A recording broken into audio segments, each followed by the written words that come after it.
Assalamualaikum warahmatullahi wabarakatuh. Perkenalkan kami dari kelompok 9, saya sendiri Alfia Bella Parastian dan kedua teman saya Alfiantri Firmansyah dan Erlita Murtiara Yuniardani. Nah, kelompok kami akan menyajikan materi tentang peran media dalam pembelajaran seni budaya dan keterampilan di sekolah dasar. Nah, pada pembahasan yang pertama di sini dibahas mengenai peran media dalam pembelajaran.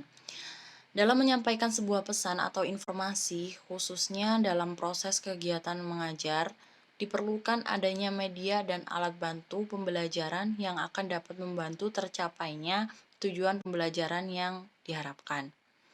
Nah, dalam pendidikan, media berfungsi sebagai sarana fisik, penyampaian materi, dan pembawa pesan. ICT memberikan definisi media pembelajaran yaitu segala sesuatu yang digunakan orang untuk menyalurkan pesan dan dapat merangsang peserta didik untuk lebih semangat dalam pembelajaran. Nah, yang kedua ada jenis media dan pertimbangan dalam pemilihan media. Berbagai jenis media yang dapat digunakan dalam kegiatan instruksional sangat beragam. Maka pengembangan instruksional dapat memilih satu atau lebih media dalam kegiatan instruksionalnya. Pembelajaran seni budaya dan keterampilan seyogyanya mendapatkan perlakuan yang lebih. Hal ini penting dilakukan karena peran penting dari pendidikan seni pada usia sekolah dasar. Nah, usia peserta didik pada bangku sekolah dasar adalah usia emas dari pembentukan pola pikir dan karakternya. Pentingnya pendidikan kesenian di sekolah. Pendidikan kesenian merupakan salah satu upaya mewujudkan pribadi sadar budaya. Dengan kata lain, bahwa kesenian merupakan usaha sadar untuk membudayakan manusia yang dapat dijalankan secara formal, informal, dan non-formal.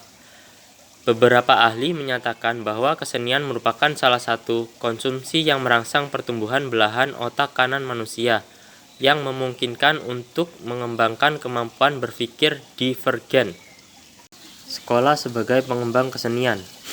Sekolah sebagai lembaga pendidikan formal merupakan kegiatan yang disengaja, teratur, dan terprogram. Wujud dari keteraturan dan keterprograman sekolah dalam bentuk kurikulum. Dengan demikian, kurikulum pendidikan kesenian di sekolah perlu mendapat perhatian yang lebih serius. Hal yang perlu diperhatikan untuk merekayasa pendidikan kesenian dalam kurikulum di sekolah sebagai berikut. 1.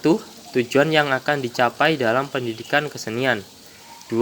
Harus memperhatikan setiap aspek pendidikan kesenian yang berbeda. Alasan guru tidak mengajar di sekolah. Beberapa alasan guru tidak mengajarkan di sekolah adalah sebagai berikut. Yang pertama, karena tidak bisa. Ketika ditanya mengapa mereka tidak mengajarkan seni di sekolah, dari beberapa guru yang penulis tanyai, sebagian besar mereka menjawab tidak bisa. Mereka ada yang menjawab sebagai berikut. 1. Tidak pernah belajar dengan sungguh-sungguh pada saat sekolah, tidak pernah belajar seni waktu bersekolah, tidak tertarik dengan seni, juga tidak tahu mengapa mereka tidak bisa. Yang kedua, karena tidak berbakat. Alasan guru tidak mengajarkan seni karena tidak berbakat sepenuhnya itu tidak benar. Akan tetapi tidak dapat disalahkan pula apabila yang mengajarkan seni karena tidak berbakat, sulit bagi seseorang yang tidak berbakat dalam suatu bidang untuk mempelajari bidang itu, termasuk bidang seni. Yang ketiga, tidak ada pengalaman. Guru yang menjawab tidak berpengalaman tampaknya erat hubungannya dengan pengalaman mereka selama bersekolah. Selama bersekolah diperkirakan guru tidak pernah mengajar seni kepada mereka. Yang keempat, alasan peserta didik tidak tertarik dengan pembelajaran seni masih dapat diterima. Pengamatan dan pengalaman menunjukkan bahwa mereka ada peserta didik yang tidak suka dengan kegiatan seni. Contohnya, anak laki-laki tidak suka dengan kegiatan seni tari. Yang kelima, tidak ada pelatihan. Beberapa guru mengatakan selama ini tidak ada pelatihan kesenian bagi guru agar mereka dapat mengajarkan seni. Selanjutnya adalah cara guru mengajarkan seni. Beberapa cara guru dalam mengajarkan seni adalah sebagai berikut. Yang pertama, menggunakan pegangan. Guru mengajar dengan buku pegangan ini mengajarkan materi yang dianggapnya tidak bisa dan tidak memerlukan kemampuan seni. Contohnya seperti materi bukan praktik. Yang kedua, berdasarkan pengalaman. Guru mengajarkan seni di sekolah berdasarkan pengalaman yang dialaminya selama menjadi peserta didik. Jumlah guru yang mengajarkan seni di sekolah berdasarkan pengalaman ini tidak banyak.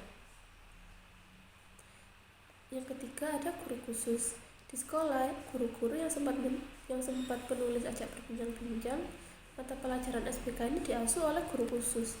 Jadi sekolah ini mengangkat guru honorer untuk mengajarkan seni. Guru kesenian bertindak sebagai guru mata pelajaran, jadi bukan guru kelas. Mereka masuk ke kelas sesuai jadwal pelajaran yang berlaku. Keempat, kegiatan ekstrakurikuler. Kegiatan berkesenian di sekolah yang gurunya sempat penulis tanyai dilaksanakan pada kegiatan ekstrakurikuler. Guru kegiatan ekstrakurikuler kesenian tidak banyak. Kegiatan ekstrakurikuler kesenian biasanya 1 kali per minggu. Seseorang guru SD yang akan mengajar seni haruslah mereka yang berbakat dalam bidang kesenian. Tidak dapat disangkal bahwa yang berkenaan dengan seni ini memerlukan bakat. Sulit bagi seseorang yang tidak berbakat dalam satu bidang untuk mempelajari bidang itu, termasuk bidang kesenian. Tidak sedikit peserta didik yang mampu tampil dalam berkesenian hanya di tangan guru yang tidak terlalu berbakat dalam bidang seni, tetapi ia mampu memotivasi potensi seni yang ada pada diri peserta didik. Pengalaman berkesenian tidaklah cukup menjadikan seorang guru mengajarkan seni di depan peserta didik. Guru merasa kurang mampu mengajarkan materi seni kepada peserta didik karena kurang berpengalaman. Ini erat hubungannya dengan pengalaman mereka selama bersekolah. Akan tetapi hubungan ini tidak terlalu signifikan.